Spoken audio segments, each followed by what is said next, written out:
caros irmãos, caras irmãs, com muita satisfação que nós encerramos essa visita breve a Rio Preto, né? Revendo amigos, companheiros de doutrina espírita e aproveitando para compartilhar os valores que essa abençoada doutrina espírita canaliza para os nossos corações. Hoje nós vamos refletir sobre o tema sermão profético. E nós sempre gostamos de dizer que a pessoa que tem em mãos a codificação de Allan Kardec, que tem em mãos a obra psicografada por Francisco Cândido Xavier, essa pessoa está dotada de um material de reflexão que a coloca muito à frente da mente comum dos homens. Porque nós vamos poder avaliar situações, acontecimentos de uma ótica muito diferente do que se tem avaliado. Por que estamos dizendo isso? Virou uma espécie de indústria cinematográfica e indústria do livro a publicação e a edição de filmes abordando o tema da transição que nós estamos vivendo, dos períodos que nos aguardam, e quase sempre essas obras e esses filmes têm, parece que uma tônica. Essa tônica é o sensacionalismo. Então querem mostrar quadros de destruição, de morte coletiva, de caos, como se o universo fosse, na verdade, um carro desgovernado que está saindo de lugar nenhum e indo para lugar nenhum. Quando nós assistimos filme, por exemplo, como 2012, quando lemos livros, né? E as pessoas têm uma obsessão de ler esses livros e assistir esses filmes, porque a mente humana ainda tem um vício de adorar notícia ruim. Falou que a notícia ruim, a nossa mente se fixa. Isso o que dá mais ibope na imprensa é notícia ruim. Notícia boa não dá publicidade. Infelizmente ainda não. Então, quando nós abordamos esse tipo de tema, nós o abordamos à luz da doutrina espírita. E à luz da doutrina espírita, nós falamos isso para aquelas pessoas que não acompanharam o seminário do sábado. À luz da doutrina espírita, nós aprendemos que o universo é obra de um Criador. É obra de um Criador.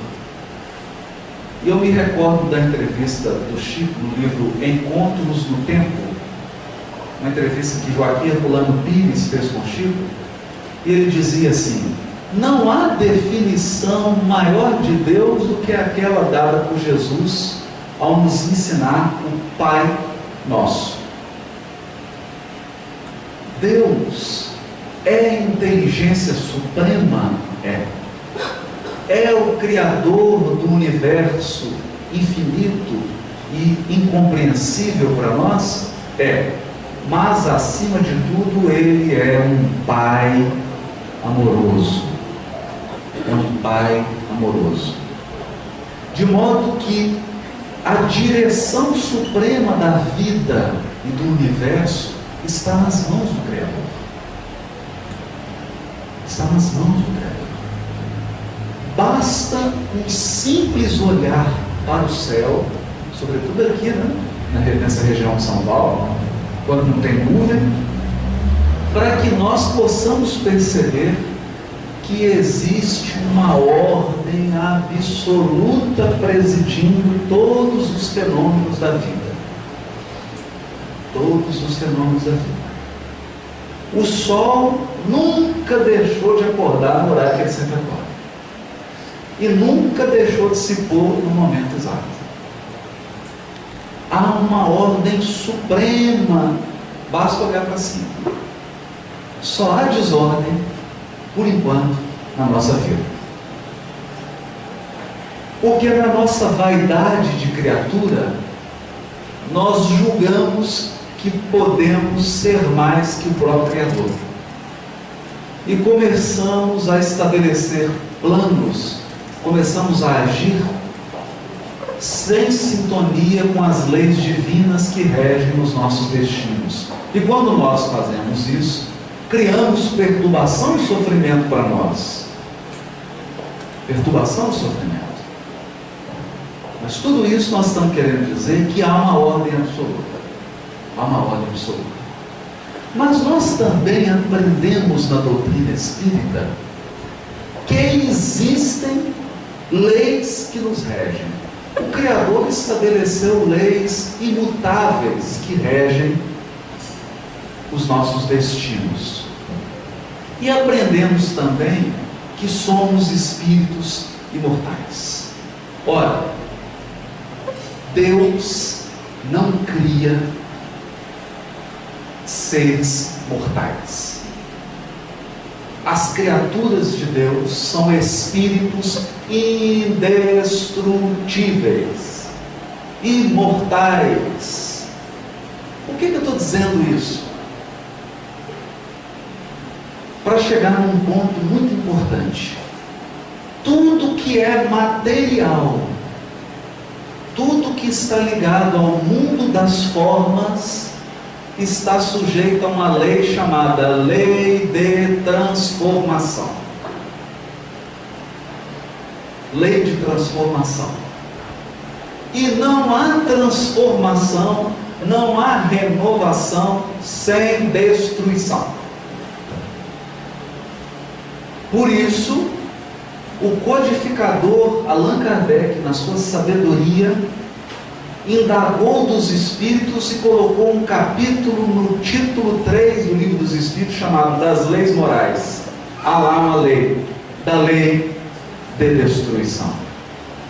Da lei de destruição. Quando nós examinamos a lei de destruição, nós vamos percebendo o quê? Que o mundo das formas é o mundo do nascimento e da morte. Do nascimento e da morte. Do nascimento e da morte.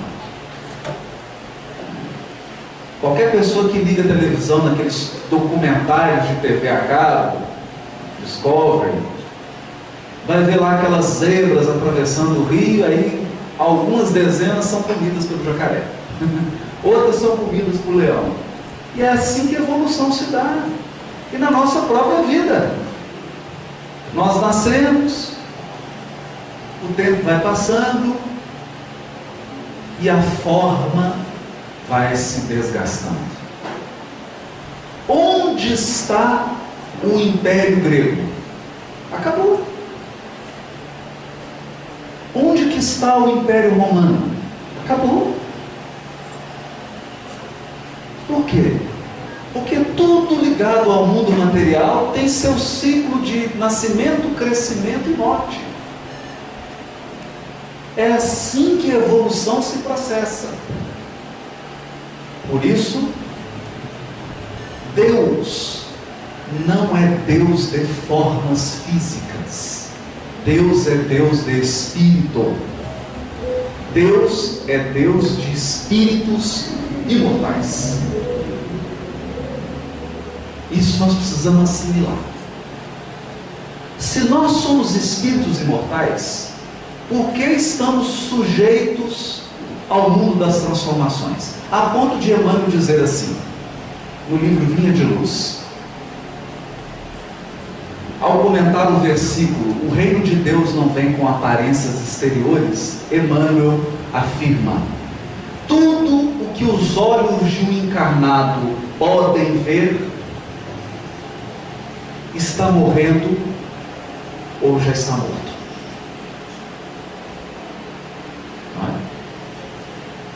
Tudo. Você olha para uma planta, ela está lá bonita, daqui 2 meses você volta lá. Tudo que é forma material está num processo de desgaste que vai levar à morte. Aí ele diz assim, o reino de Deus, que é espiritual por essência, este é imperecível e, portanto, invisível aos olhos humanos. Invisível aos olhos humanos. Por isso que ele não vem com aparência exterior. Tudo que é divino, essencialmente divino, não está com aparência exterior, aparência das formas. Nós estamos dizendo isso para quê? Para que nós possamos entender que a direção suprema da vida é um grande coração. Quem nos diz isso é João o Evangelista. Deus é o amor. É o amor que sustenta o universo infinito. Mas o amor divino não é um amor viciado como o amor humano. O amor divino é um amor que educa. Educa. Educa. Ser educado, para dizer numa linguagem assim, um bom mineirês, é passar por uns mal bocados. Crescer, evoluir espiritualmente, é um processo repleto de desafios. Repleto de desafios. Então nós precisamos enxergar as pessoas, as situações e a vida. Chegou a hora de nós enxergarmos isso com os olhos do Espírito imortal. Por isso que Emmanuel diz no prefácio do livro Nosso Lar: nós precisamos de espiritismo? Sim. Precisamos de espiritualismo? Ele diz, sim. Mas precisamos muito mais de espiritualidade. Espiritualidade. Como assim? Espiritualidade é quando você, no interior do seu coração, começa a viver como um espírito imortal. Começa a viver como um espírito imortal. Então vamos dar alguns exemplozinhos aqui. Nós podemos... Você tem um filho lá, né? No meu caso, estou de 4 aninhos, até citei o nome dele, né? É o João. Está lá com 4 aninhos. E eu olho para o João, vejo lá aquele baixinho de 4 anos, e o que eu consigo enxergar? Os 4 anos que ele tem. Ainda me lembro como se fosse hoje. Lá na sala lá da maternidade, eu todo com touca, com não sei o que, esperando ele aparecer. A hora que o médico tirou, né, fez aquela asepsia, aquela coisa, já peguei ele, colocou no colo, né? Mas o João Gabriel, será que ele só tem 4 anos mesmo? Será? Então vamos começar a ver com os olhos do Espírito. Para trás aqui, ele tem milhares de encarnações.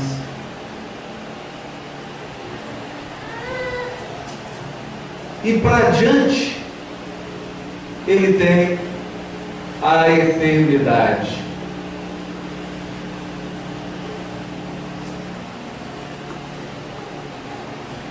A eternidade.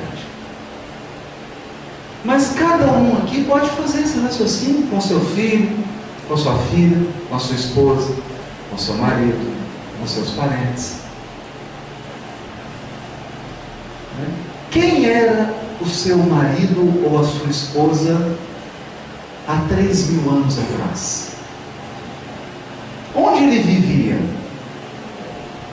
Com quem que ele se relacionava? O que você fez de errado há 3.000 anos atrás? O que você fez de certo? Tudo isso tem impacto no hoje.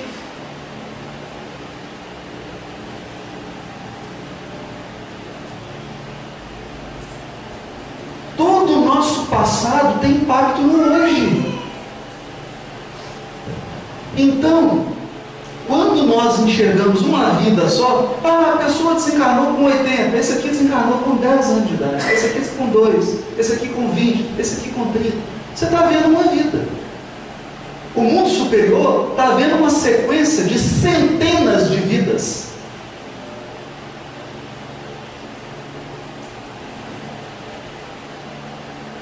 Centenas de vidas. Quando você nasce, quando você reencarna um grupo de espíritos ligados a você. Um grupo de espíritos. E aí você está lá nos seus 25 anos, encontra com alguém, a espiritualidade fala assim: esses dois aí tem 5.000 anos que eles estão aprontando, agora eles vão encontrar de novo, se Deus quiser eles não vão aprontar. Tomara que não apronte de novo. Ou então, esses 10 aí tem 5.000 anos que sempre que eles encontram, eles fazem uma coisa boa. Agora eles vão encontrar de novo alguma coisa boa com isso aí. Porque nós encontramos aquelas mesmas pessoas. A espiritualidade superior até reclama que a gente comete os mesmos erros.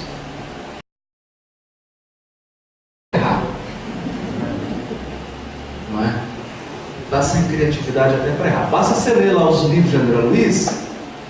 Aí você fala assim: fulano encontrou com o outro, 5 reencarnação. Aí vem um, encontra, faz a mesma coisa. Encontra, faz a mesma coisa. Assim, né? Tem um caso lindo do Humberto de Campos, que ele conta um rapaz que nasceu numa fazenda. Ele nasceu numa fazenda, do lado de cá, tinha uma fazenda vizinha.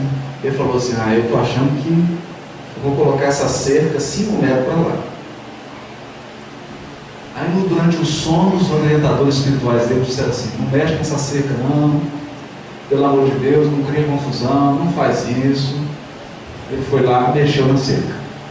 Aí deu briga entre as famílias, morte, foi assassinado. Matou e morreu. Chegou no mundo espiritual, nós falamos para você não mexer na cerca. Agora, como é que nós vamos resolver isso? Você vai nascer na outra família que você roubou a terra para consertar a cerca. É um caso engraçadíssimo. Aí ele reencarna na outra família, diz Humberto de Campos. E desde novo, o menininho andava com o pai assim e falava: pai, essa cerca não está errada, não. Ele não mexe essa cerca, se for uma confusão, seu bisavô morrendo, se for uma confusão. Essa cerca está errada. Aí que mexeu uma cerca, deu um monte, foi assassinado de novo, chegou no mundo espiritual e falou assim: graças a Deus, resolveu o problema. A cerca voltou para o lugar. Agora é o teste. Porque toda vez que você cai, é uma parada. É uma parada. Aí você vem e resgata. Depois que você resgata, você volta para o ponto que você caiu. Olha o tempo perdido. Aí chegou agora, você vai nascer naquela família sua de novo. Pelo amor de Deus, deixa essa cerca no lugar. Né? Nasceu. Quando chegou naquela mesma idade, ele olhou: essa cerca. Chamaram ele no sono e falaram: o caso é esse, se você mexer nessa cerca, vai ser problema. E quase que ele mexe na cerca. Né? Isso aí, 3 reencarnações.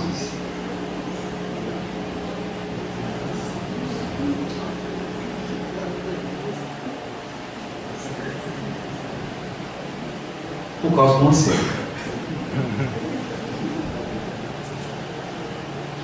E nós poderíamos dar vários exemplos aqui.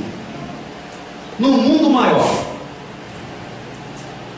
livro de André Luiz, o caso da moça, era casada, recebeu 2 amigos do marido vindos da guerra do Paraguai. E aí ela teve um caso com o marido, suicidou, aquele caso todo, 4 reencarnações para resolver. Na 4ª, estava correndo o risco de atrapalhar tudo de novo. Mas aí o que a espiritualidade fez? Mandou um espírito que não estava envolvido com o problema, que era uma criança, e essa criança, o livro começa assim, essa criancinha fazendo uma prece, pedindo ajuda. Quem vem ajudar? Ministro Clarencio. Ajudar um problema que já durava 4 encarnações. Por que nós estamos dizendo isso? Eu estou falando de vidas individuais. Agora vamos pensar no mundo. Pensa no mundo. Nós comentamos isso no sábado. Imagina tudo que a Inglaterra já fez de errado.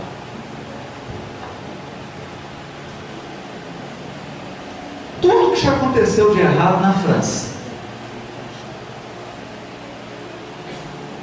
Tudo que os Estados Unidos já fez de errado, só agora nos últimos 50 anos. Não vou voltar muito não. Só nos últimos 50 anos. Isso tem consequência? Tem. Isso gera débitos coletivos? Gera. Existe uma lei divina regendo os nossos destinos? Existe. O mundo das formas está sujeito a mudanças cíclicas? Está. Periodicamente a Terra passa por eras glaciais. Fica gelada, fica quente, fica gelada, fica quente. Isso acontece há milhões de anos e vai continuar acontecendo enquanto a Terra existir. Nós comentamos do movimento de precessão dos equinócios, não é que a Terra girando, dá um ciclo de 28 mil anos aproximadamente, em que as geleiras derretem, o mar invade o continente, então tem continente que afunda, tem continente que sobe, e isso é cíclico. Isso acontece? Acontece. A Terra tem um processo de mudança geológica? Tem. Os continentes não estão parados, não, eles estão deslizando no mar. São fenômenos naturais. São fenômenos cíclicos. Mas são fenômenos que estão absolutamente dentro de uma lei divina que não tem falha. São fenômenos rigorosamente previsíveis, rigorosamente obedecendo a um padrão. Não tem mistério. O máximo que pode acontecer é você desencarnar. Mas isso vai acontecer de qualquer jeito. De qualquer jeito. Não é? Desencarnação, encarnação é fenômeno natural da lei divina. Quer você acredite, quer não. É fenômeno da lei divina. Então estamos falando isso para tirar essa aura de misticismo. Aura de misticismo que paira no ar. Embora todos nós saibamos dentro do nosso coração que vamos viver momentos graves de mudança. O mundo sabe isso. Todas as pessoas do planeta estão pressentindo isso. Que graves mudanças vão ocorrer, como já ocorreram. E é sobre isso que Jesus está falando. Mas hoje, nós não vamos falar do sermão profético, porque no sábado nós falamos muito de matemática, de ciclos, né? Hoje nós vamos falar um pouco da parte moral disso tudo. No sermão profético, existe a parábola dos talentos, a parábola das 10 virgens, a parábola do servo vigilante. Elas estão dentro do sermão profético. E às vezes as pessoas leem o sermão profético de Jesus, que está no capítulo 24 de Mateus, vai até o capítulo 26, até o final do 25, 24 e 25. E Jesus, naturalmente, se expressava dentro de um idioma e dentro de uma cultura. Jesus falava dentro de um idioma e de uma cultura que era a cultura hebraica que existiu há 2000 anos atrás. Naquela cultura, as pessoas falavam numa língua que é uma língua concreta, não é uma língua abstrata, é uma língua oriental. Portanto, Jesus só fala através de símbolos concretos. Mas claro que isso não pode ser interpretado ao pé da letra. Nós precisamos extrair o espírito da letra. São símbolos, são parábolas. E uma das parábolas muito interessantes que serve para esse momento, e é uma lição de Jesus para nós nesse momento, é a parábola das 10 virgens. O que diz a parábola das 10 virgens? Não tem nada a ver com aquela história de que vai desencarnar e tem 10 virgens esperando lá de lá. Né? Tem nada a ver com isso. Mas aqui tem um simbolismo profundo que Emmanuel esclarece no livro Consolador. A noiva é a terra.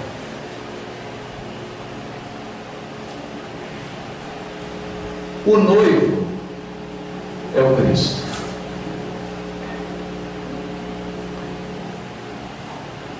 Chegará um dia em que acontecerá um casamento da humanidade com a mensagem imperecível do Evangelho. Esse aqui é o símbolo. É isso que Emmanuel fala lá no Consolador. Esse aqui é o símbolo. Um dia todas as criaturas se amarão. Haverá fraternidade entre todos nós. Todos nos perdoaremos uns aos outros. Não haverá mais guerra, não haverá mais exploração de ninguém. Todos viveremos num clima de fraternidade e de caridade. Não haverá necessitados, porque todos nos uniremos para ajudar uns aos outros. Será um dia em que a Terra atingirá um novo patamar na escala dos mundos. Está lá na codificação. E nós seremos um mundo feliz. Um mundo de pessoas que vivem o Evangelho. Vivem. Não é sabem o Evangelho, não. Vivem. Nesse dia é o casamento.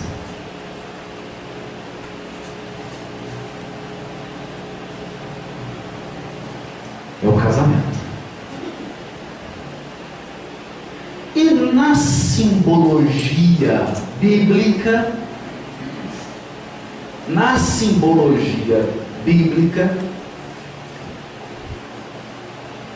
e aí eu peço depois, não vou falar isso agora, para todo mundo ler o profeta Oséias, que vai explicar isso lá.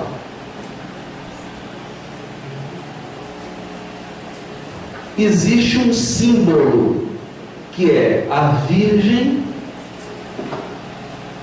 e a prostituta. Isso é um símbolo. No profeta Oséias, Jerusalém é comparada a uma prostituta. Por quê? Por uma razão muito simples. É um simbolismo. Entenda, na época que isso foi escrito por agricultores. Essas pessoas utilizavam símbolos concretos, coisas simples. Eles não falavam de ideias abstratas. Qual que era a relação mais próxima que eles conheciam? Casamento. O casamento era a relação de maior intimidade. Então, o casamento no Velho Testamento é símbolo da união do homem com Deus.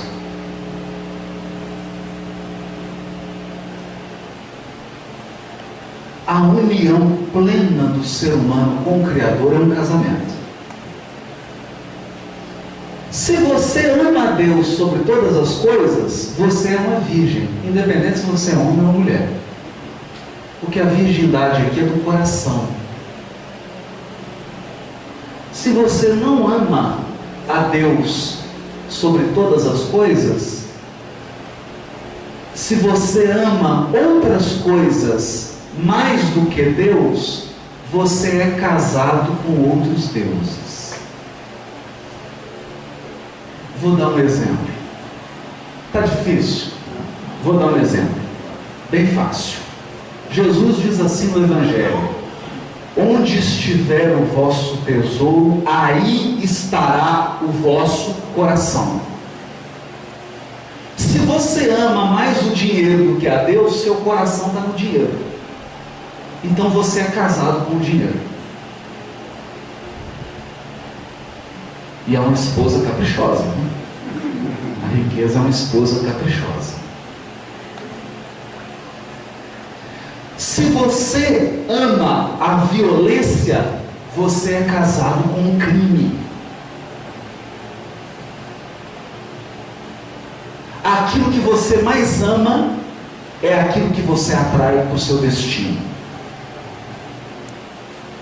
É da lei. Onde estiver o teu tesouro, aí estará o teu coração.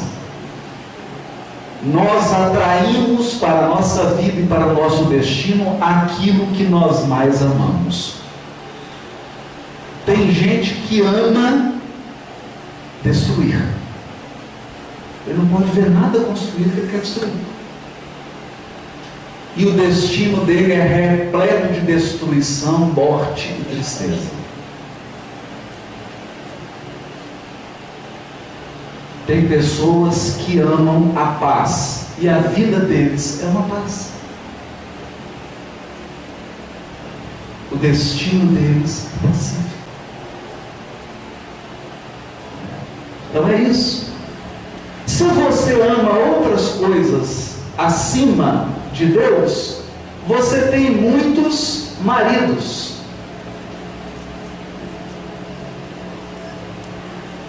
Na verdade não é marido não, eu estou até colocando a tradução errada, tá? Não é bem marido não. No hebraico está dono. Dono.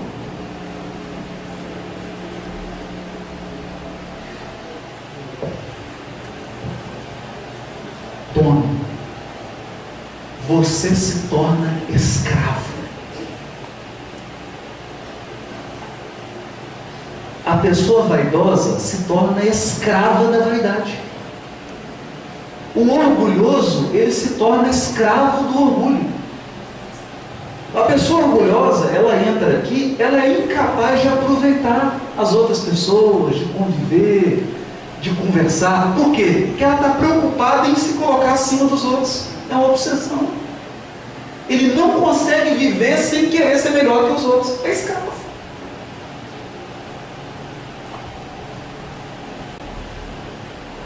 É escravo.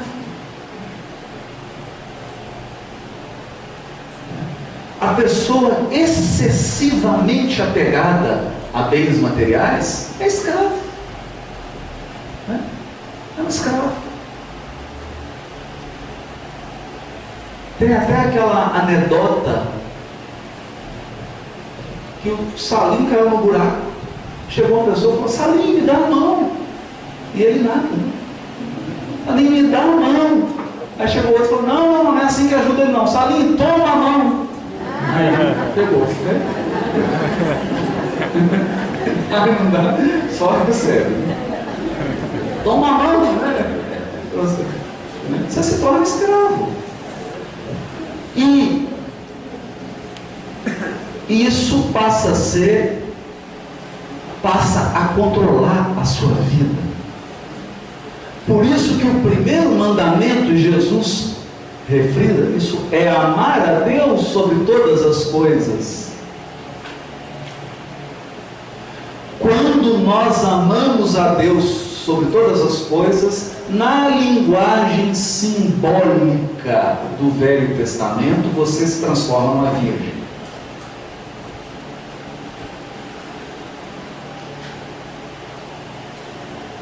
É uma virgindade espiritual, não física. Esse é um símbolo. Por que nós estamos dizendo isso? A parábola das 10 virgens, agora deu para entender o que é virgem? Elas saem para encontrar o esposo, não é? Fica até uma coisa estranha, porque vai casar com as 10, né? Não tem nada disso. O esposo aqui é o Cristo. Elas saem para fazer esse casamento, que é a nossa união com o Criador, com as leis divinas. Mas é de noite. E ele precisa levar uma candeia. Não é isso? O que acontece? 5 eram previdentes, são 10. 5 eram previdentes e 5 eram imprudentes. Agora eu vou tratar de um tema difícil. Qual que era a imprudência das 5? Elas tinham uma candeia, né? A candeia precisa do combustível para se manter acesa. Elas não levaram combustível.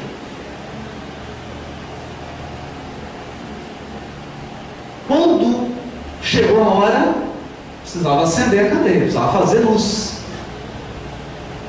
E aí elas pediram para a outra: pode me dar azeite.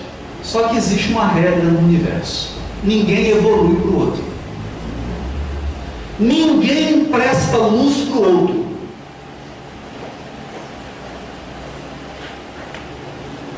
E aí as imprudentes perderam a oportunidade. Por que Jesus colocou essa parábola no sermão profético? Olha, eu vou dizer bem direto e bem duro, que inclusive eu estou falando para mim mesmo. Se você está dependendo da luz dos outros, toma muito cuidado com o tempo de transição.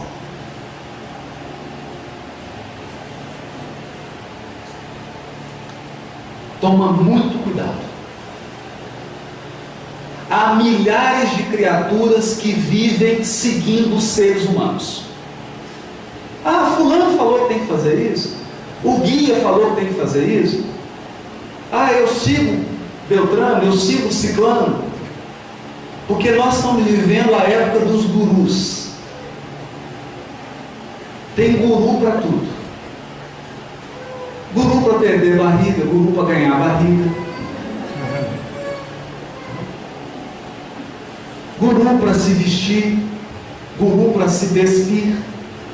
Tem para tudo. E as pessoas estão numa fascinação. E no momento de transição que nós estamos vivendo, você tem que ter luz própria.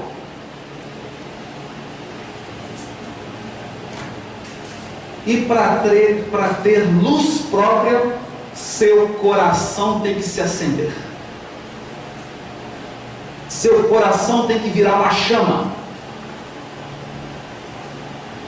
Porque nos momentos mais desafiadores da nossa vida, você vai passar sozinho. Porque a evolução é individual. Bem lembrado. A evolução é individual. Então não adianta o Chico ser um farol. Se eu não for pelo menos uma vela, pode começar a rezar. Jesus chama as criaturas que dependem da luz dos outros de virgens loucas.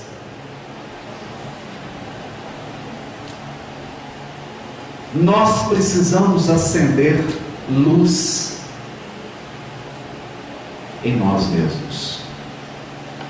O que é acender luz em si mesmo? Espiritualizar-se. E é aqui que é o desafio. Qual que é o desafio da transição? Desde a hora que você acorda até a hora que você dorme, o que você fica pensando? Faz um teste. Amanhã. As coisas principais que você pensar durante o dia, você anota.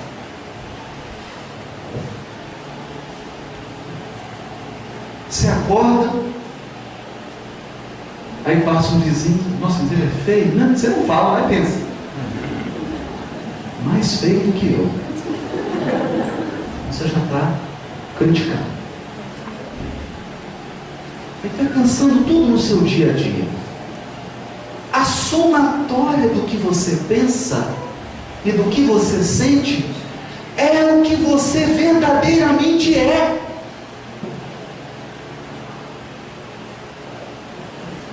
Por isso que na obra de André Luiz nós encontramos uma coisa sensacional. André Luiz olha para uma moça, ela é linda, é uma top model, mais bonita, né? As top models são muito magrinhas, né? Ela é mais bonita do que uma top model. Ele fica lindo, aí ele vê ela saindo do corpo. Quando a moça sai do corpo, ela vira uma bruxa, só falta a maçã na mão. André Luiz fala, Luz, o que aconteceu? O que aconteceu com essa moça? Pergunta bem feito. Quem fez isso com ela? Ela mesma. Bonita, André, é a forma física dela. Mas olha para os pensamentos e para o coração dessa moça. Olha o que ela sente pelas pessoas. É só coisa ruim. É uma moça completamente fútil.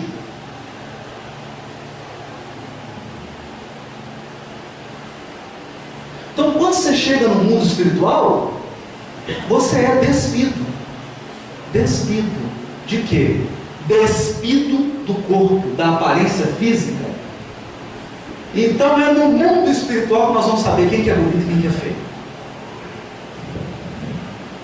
É lá que nós vamos saber. Não tem jeito de emprestar azeite para o outro. Você pode amar tanto uma criatura, mas não tem jeito de dar azeite para ela. Não tem como emprestar luz. Você pode iluminar. Iluminar. Iluminar. Mas impressões, mais ou menos. Por essa razão, no momento de transição, nós precisamos construir uma base de espiritualidade dentro do nosso coração. Dentro do nosso coração. Por quê? Porque acontecimentos desafiadores vão cercar os nossos passos. Nós já estamos vivendo isso. Nós já estamos vivendo isso. Estamos presenciando fatos que são fatos graves. Nós estamos presenciando situações que são situações graves. Quantas vidas de jovens são ceifadas pelo tráfico de drogas?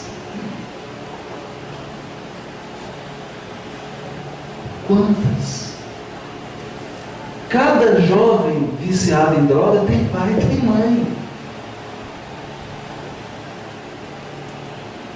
Quantas famílias, e vou dizer mais, quantas famílias espíritas estão com jovens viciados em crack dentro de casa?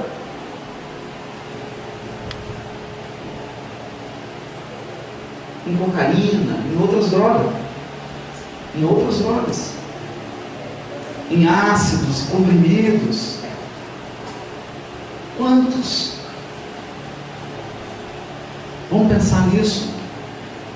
Mais grave do que isso, quantos pais de família viciados em álcool? Famílias se desestruturando porque o pai ou a mãe tem vícios graves e a família fica abandonada. Isso é o Apocalipse. Esse já é o Apocalipse. Já é o período de transição.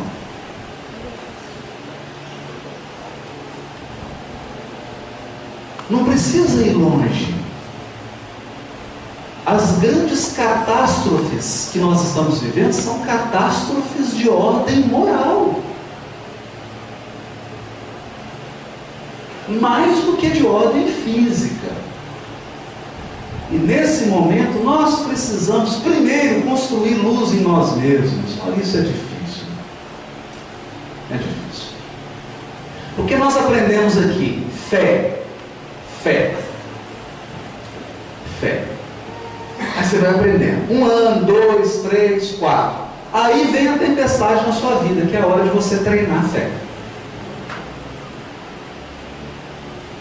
Porque fé é uma coisa íntima. Fé é uma força que você desenvolve dentro de você.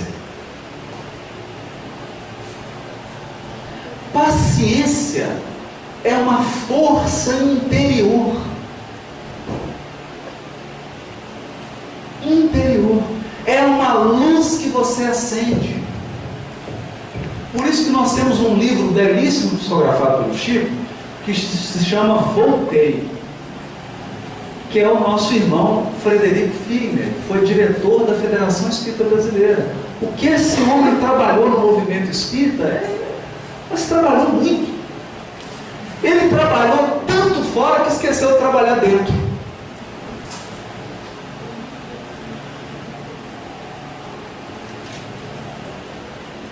Esqueceu de trabalhar dentro. Como uma vez eu atendi um amigo, ele falou, olha, estava vivendo uma situação muito difícil na vida dele. E ele falou assim, olha, eu já fundei 30 casas espíritas e agora eu estou vivendo essa situação, estou desesperado. Eu falei para ele, chegou a hora de você fundar uma casa espírita dentro de você. Agora é a hora de você erguer um altar no seu coração. Porque existe trabalho fora e existe trabalho dentro de nós. Dentro. Fortaleza interior. Fortaleza interior. É isso. Para ser usada nos momentos desafiadores. Esse é que é o segredo. E isso não tem como passar. Nós precisamos construir. Nós precisamos nos voltar para dentro. Quais são as suas fraquezas? Quais são as suas virtudes? Quais são as suas virtudes? É preciso catalogar as virtudes, ainda que sejam pequenas. E aí nós vamos entender por que a parábola dos talentos está no sermão profético. A parábola dos talentos, contada por Jesus, está no sermão profético.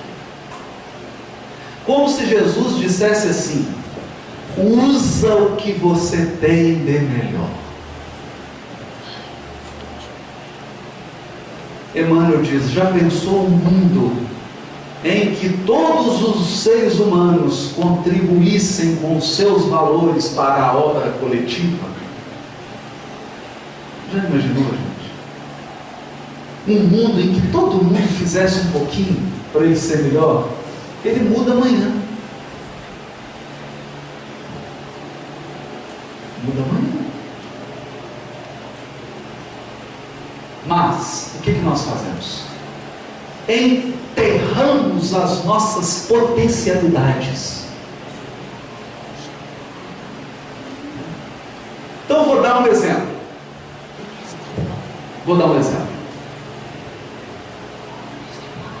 Se você é muito inteligente,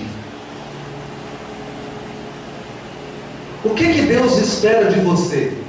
Que você ajude a ignorância.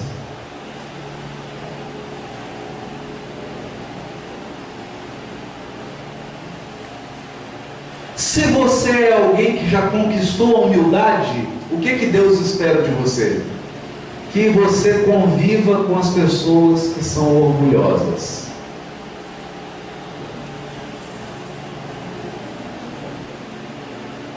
Se você é alguém já pacífico, Deus vai te colocar no meio de gente doidinha, meio atrapalhada, para você pacificá-las. Isso é parábola dos talentos.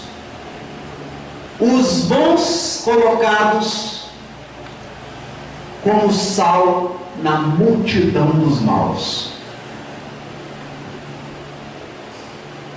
Para quê? Para transformá-los. Numa sala de 40 alunos, para dar aula, você coloca quantos professores? Um.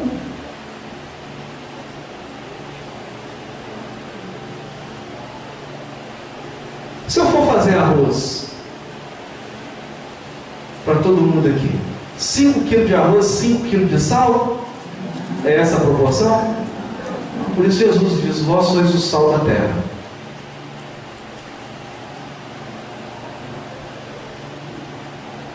É sempre assim. É sempre assim. Quem tem inteligência vai ser colocado ao lado dos outros que não têm, para ajudá-los. Aqueles que vieram com a missão da riqueza material vai receber os mais carentes para ele poder dar emprego, para ele poder gerar o progresso, para ele poder educar. Aqueles que têm espiritualidade vão receber na família os espíritos ainda imaturos do ponto de vista espiritual, para que ele possa conduzi-los. É a parábola dos talentos. Mas o que a maioria das criaturas faz? Enterra o seu talento. O que é enterrar o seu talento? É você usar o que você tem de bom só para você. Isso é enterrar o talento. O problema do mundo é que as pessoas boas só usam a sua bondade para elas mesmas.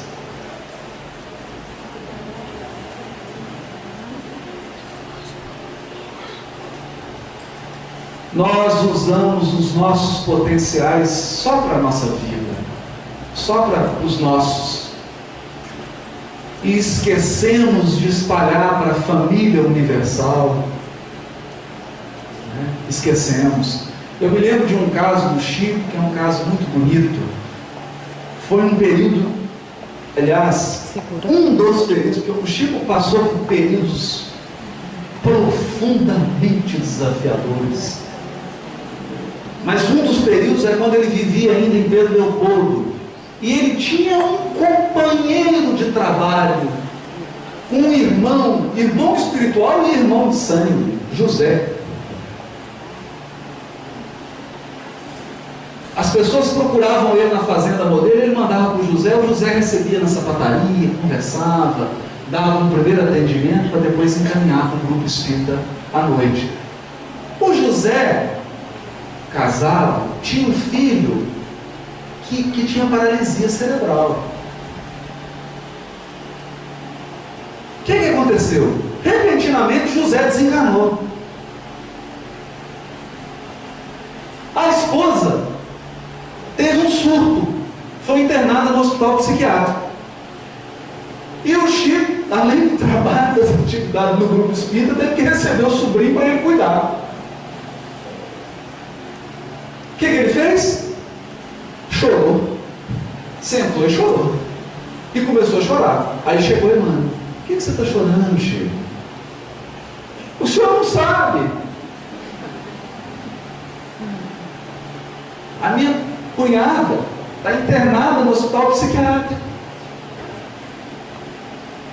Mas isso não é motivo para você chorar, Chico? Como que não é motivo? Meu irmão morreu, desencarnou, minha cunhada está no hospital, eu estou cuidando do menino. Aí o irmão falou assim: ô Chico, eu estou só surpreso com uma coisa. Tem um tanto de irmã internada no hospital psiquiátrico que eu nunca vi você chorando. Agora, só porque sua cunhada foi para lá, você está chorando. Por quê? A dor Xavier é maior do que a dor Silva? A dor Xavier é maior do que a dor Alencar?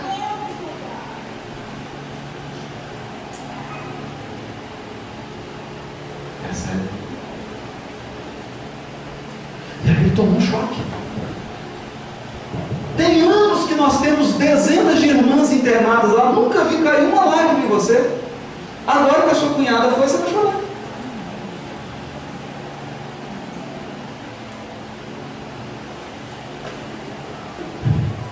Por quê? Porque a dor entrou dentro da sua casa.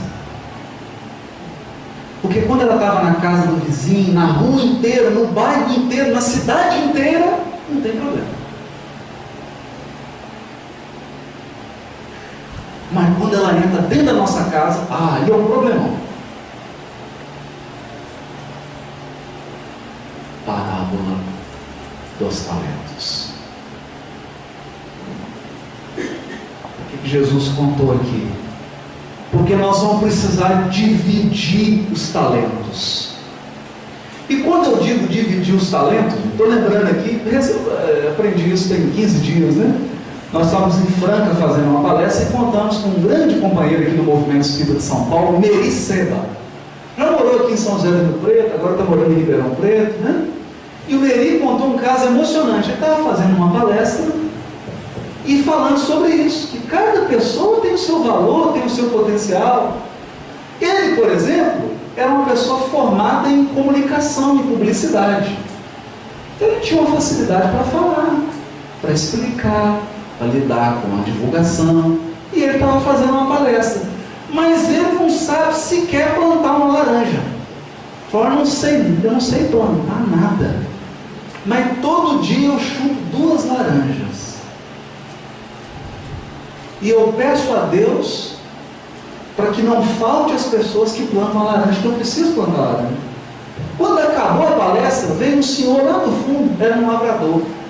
Chegou para ele e falou assim: pô, senhor Meri, o senhor não preocupa não, o senhor pode continuar fazendo as palestras, porque eu planto as laranjas, eu sou agricultor. Pode deixar que eu planto as laranjas, eu só continuo fazendo a palestra. Ele disse que começou a chorar, ficou emocionado. É isso. Um tem talento para plantar a laranja, o outro tem para fazer palestra. O outro, ou as outras, os outros, tem talento para fazer o café, o bolo, as tortas, as guloseimas, estão se esperando. Alguém teve o talento para organizar isso aqui tudo.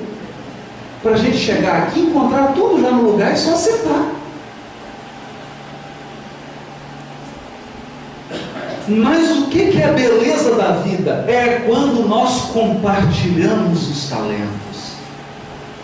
Cada um oferece o que tem de melhor. Isso é multiplicação. Isso é multiplicação. É essa multiplicação que Deus quer ver.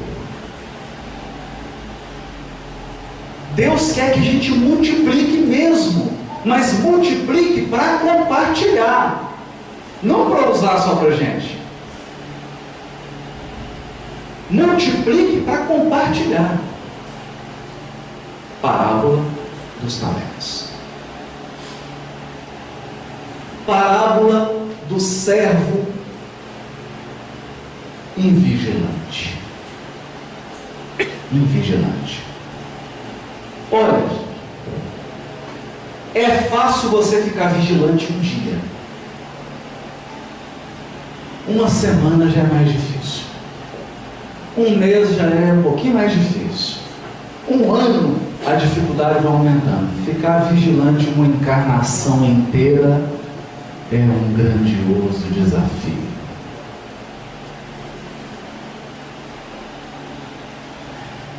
E qual que é o problema da vigilância? Você não sabe quem vai cruzar o seu destino. Você não sabe. Amanhã você pode encontrar com uma criatura que é alguém ligada ao seu passado espiritual longínquo, e essa pessoa pode virar sua vida de ponta cabeça, em todos os sentidos, se você não tiver vigilância. E é o que ocorre.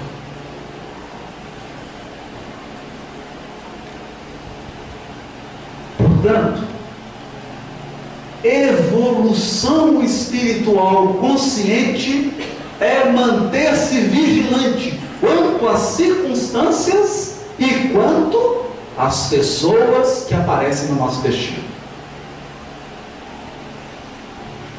Circunstâncias. Existem propostas que nós recebemos, ou circunstâncias que chegam na nossa vida para nos testar, para nos educar. Para nos educar. Por isso, evoluir é exercitar a capacidade de escolher. E para escolher, você precisa ter uma pauta de valores definidos. Onde estão esses valores? No Evangelho. Por quê? Porque o Evangelho de Jesus? Não, o Evangelho é de Deus. O Evangelho é lei moral que vigora no universo infinito. Jesus foi um mensageiro que revelou essa lei universal, mas ela não é dele.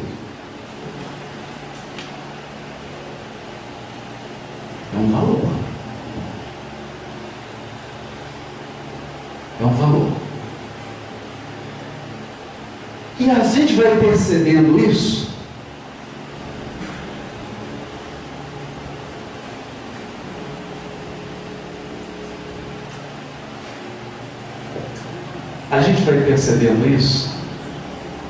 quando consegue entender uma coisa. Depois que eu comecei a cooperar, a trabalhar no hospital psiquiátrico, Hospital Espírita Psiquiátrico André Luiz, em Belo Horizonte, e aí você vai vendo os pacientes que chegam. E comecei a conversar com um médico psiquiatra espírita.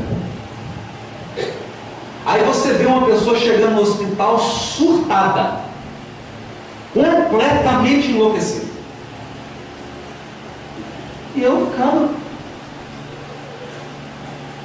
sem entender. O que leva uma senhora distinta, uma pessoa educada, que teve uma formação familiar, que às vezes vem de uma família da alta sociedade, o que leva uma criatura dessa completamente enlouquecida com o hospital psiquiátrico? A gente fica sem entender. E aí o paciente entra no hospital, começa o tratamento espiritual e psiquiátrico, o médico vai diagnosticando, encontra o diagnóstico. Médico espírita, né? Que olha para o espírito imortal, não fica olhando só para a célula do cérebro, né? Porque médico que olha só para a célula dá só remédio. Médico que olha para o espírito trata a alma. Qual que é o caso dessa senhora? ódio. Eu falei, o quê? Ódio? Ódio. Meu Deus, mas eu não sabia que ódio me enlouquecia, não. Muito mais do que você pensa. Ódio de quem? Do marido. Por quê? Trocou ela por uma de 25.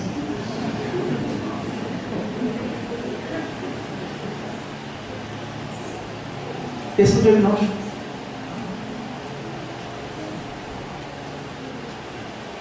Mas o que o senhor vai fazer, doutor? Por enquanto, dá remédio para ela acalmar. Porque o tratamento definitivo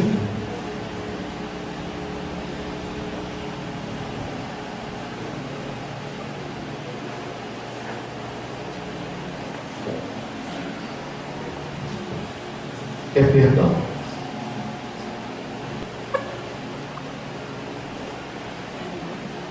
Eu confesso que foi uma grande lição para mim. Porque às vezes eu viajava por esse Brasil aí, ia fazer palestra, chegava com o Novo Testamento. Aí tinha um companheiro espírita que virava para mim e falava assim: você parece meio pastor, né? Eu não sabia se você estava me ofendendo ou elogiando, mas obrigado. Porque fica só falando de evangelho.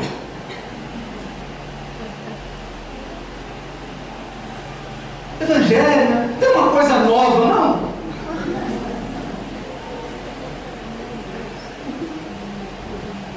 Aí eu acho que ele deve ter pensado que eu surtei na hora. Porque eu fiquei assim com aquele olhar vago. Porque eu fiquei lembrando da senhora que está internada lá em Belo Horizonte, porque não conseguiu perdoar.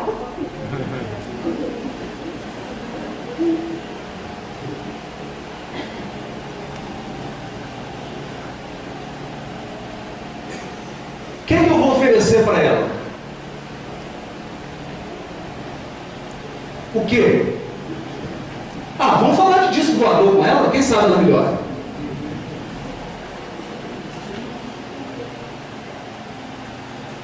Vamos falar. Vamos falar de um tema esotérico, uma novidade, que vai curar o ódio dela. Vai.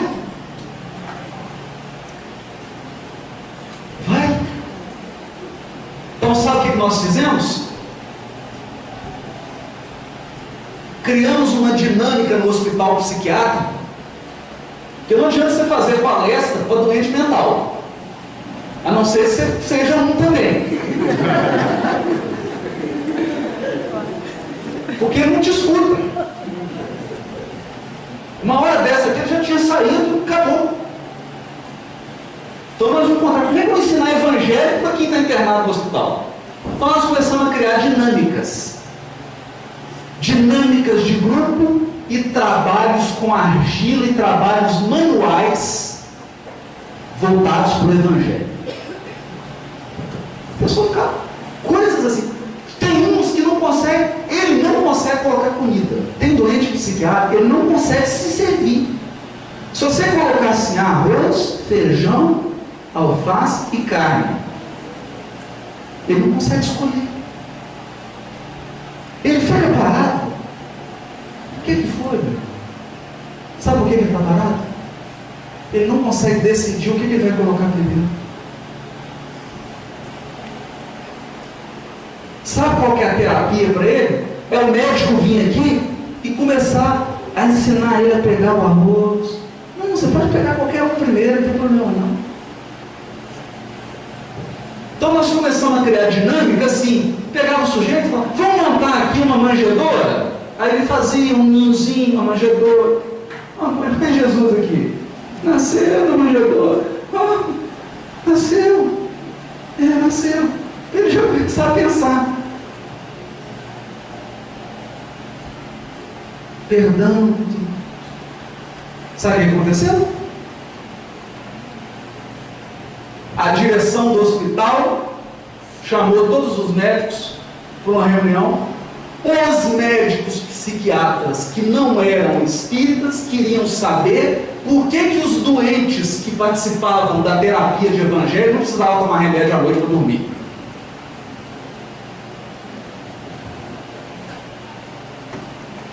O doente psiquiatra que participava dessas dinâmicas de evangelho dormia sem remédio. E o outro que não participava tinha que ser sedado para dormir. Por que, gente? Por que será? Por que será? Porque o nosso problema não é de inteligência. Ninguém sofre porque não consegue somar 2 mais 2.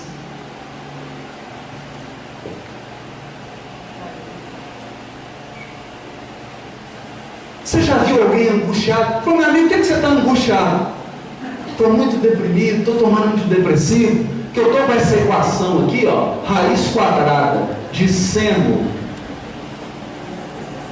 θ sobre cosseno de x, e eu não estou conseguindo resolver, eu estou tomando antidepressivo por causa disso aqui. É por isso que as pessoas adoecem? Não. Sabe por que a gente adoece? Por causa dos nossos relacionamentos.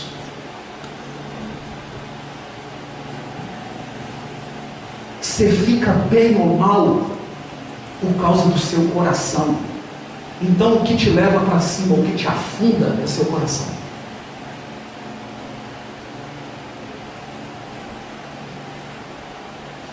É isso.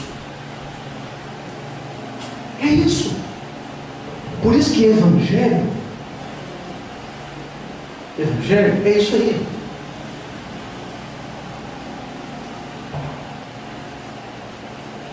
Evangelho é isso. É isso. Peguem depois o livro de Emmanuel chamado Pensamento e Vida. Capítulo intitulado Humildade. Eu vou resumir.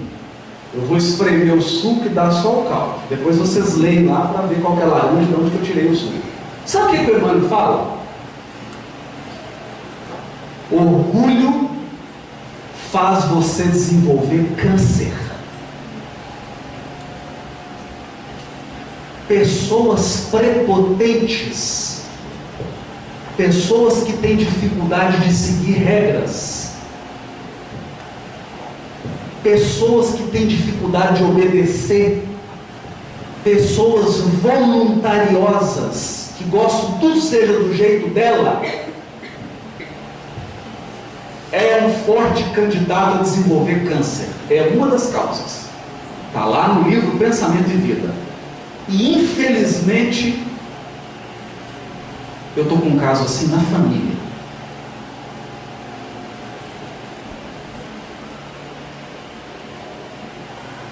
E as pessoas acham que quando a gente vem falar de evangelho, eu vim aqui fazer pregação de pastor.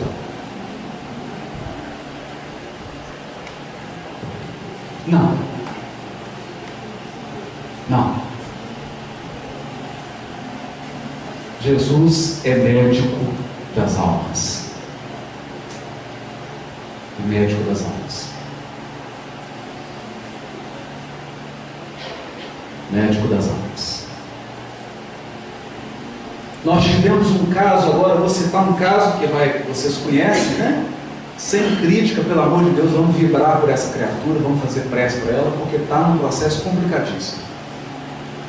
O goleiro Bruno, daqui de São Paulo, não era? É do Rio. Estamos jogando lá. Goleiro Bruno.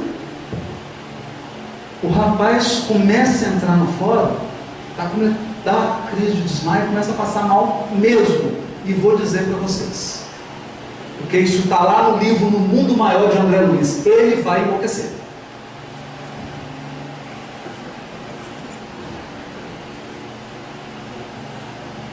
Lá no livro No Mundo Maior, André Luiz descreve um caso. Se você é um espírito muito inferior, você mata, comete assassinatos, sem problema nenhum. Mas se você já é um espírito mais sensível e você comete um erro desse, a tua consciência entra em convulsão. É o que está acontecendo com esse rapaz.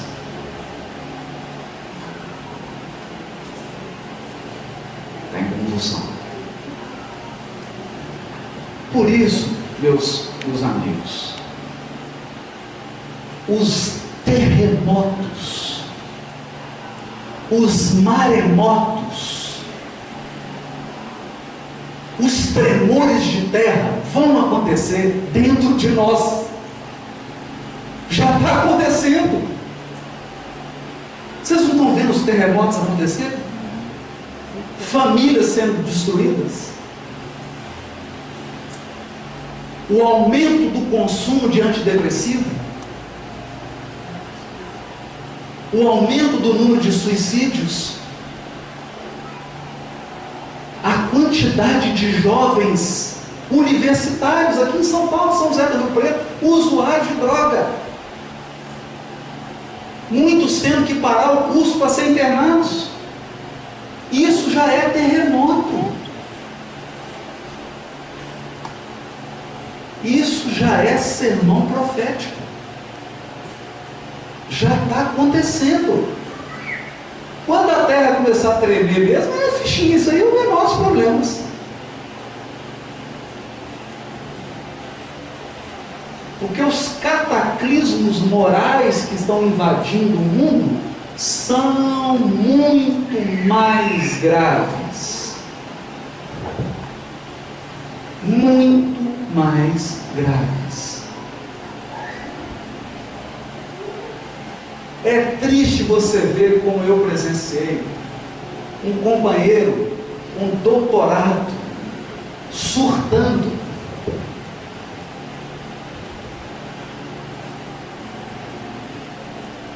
Trabalhador espírita, tem doutorado fora do país, sendo internado no hospital psiquiátrico.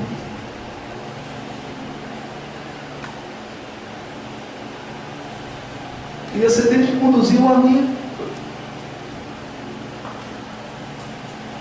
Com o coração apertado, meu Deus, o que aconteceu? O que aconteceu?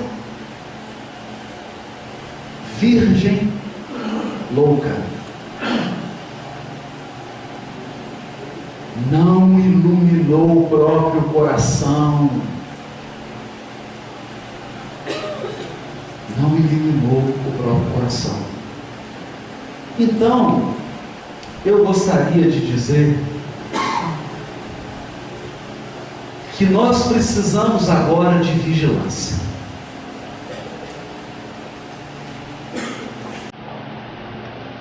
E nós gostaríamos de encerrar esse estudo trazendo aqui alguns sinais de alerta. Se você estiver nessa situação, acabando aqui a reunião, água fluidificada, passe toda semana, culto no lar todo dia e prece. E eu não estou brincando. Então vamos lá. Sinais de alerta. Se você ultimamente está sofrendo algumas crises, pequenininhas ou grandes, de tristeza, alerta.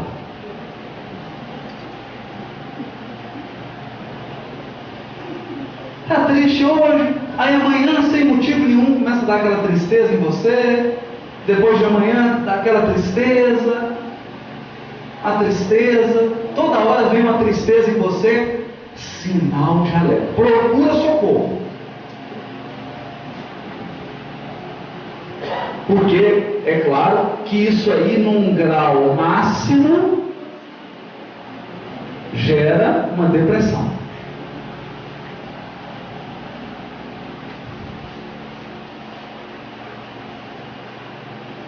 sinal de alerta.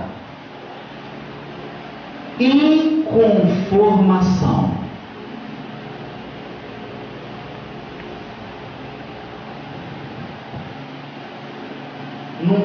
Ela começa assim. Coloca a mesa, você fala, arroz com cenoura? Ele ter feito arroz branco. Aí você sai, nossa, mas que trânsito. Aí começa aquela coisa vai crescendo em você, uma inconformação. Com salário, onde você mora, com quem você mora.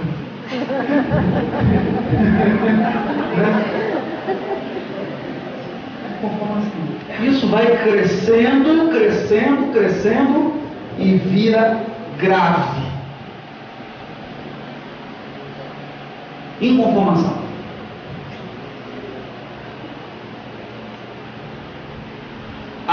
Agitação. Começa a ficar ansioso. Começa a ficar ansioso.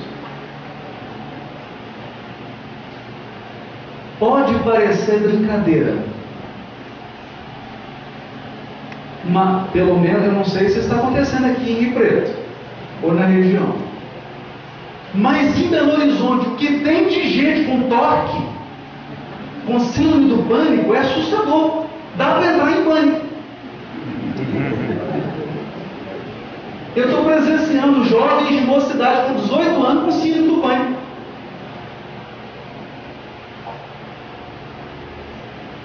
Uma agitação. Medo. Outro dia me procurou uma moça, ela falou, 18 anos. E falou assim, eu acho que eu estou desenvolvendo síndrome do pânico. Eu falei, o que foi, meu filho? Não é possível, você tem 18 anos. Pânico de quê? Não, fico com medo do risco de sair na rua. Não tem problema não, o máximo que pode acontecer é você desencarnar. Fica calma. Pode sair. E vou te dizer, você ficando em casa ou saindo, você vai desencarnar. Eu não estou te desejando isso, mas vai. Sai. Ela olhou. É que eu fico insegura. Eu falei, minha vida, você já viu segurança na vida? Qual a segurança que nós temos? Você vai morrer.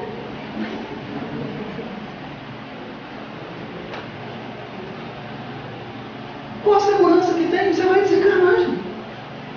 Eu tenho uma segurança porque eu coloquei uma quantia no banco, eu apliquei o dinheiro, eu tenho minha esposa, meu marido fiel, né? Aí você desencarna aí. Acaba com o dinheiro do banco, né? E aí? Qual a segurança que nós temos na vida? Estar encarnado é caminhar numa corda bamba. Então o segredo é andar com fé em Deus, com confiança e seguir. Se desencarnar, desencarnou. Você não pode provocar a sua desencarnação, aí é outra história. Aí é suicídio. Mas se você está caminhando de forma prudente, desencarnou, paciência, encarna de novo. Não.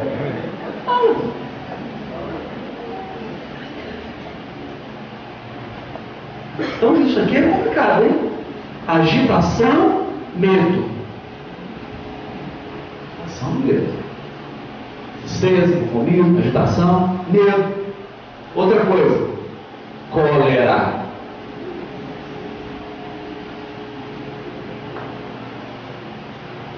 Cólera. Ele fica nervoso com tudo. Nossa, essa chave não entra. Começa a ficar agitado. Aí ele chega no serviço, quem que arredou isso aqui? Isso está agitado. E ele começa a espalhar agitação no ambiente todo. Se você não tomar cuidado, ele te agita. Eu lembro que certa vez eu estava voltando de uma palestra para ir no aeroporto.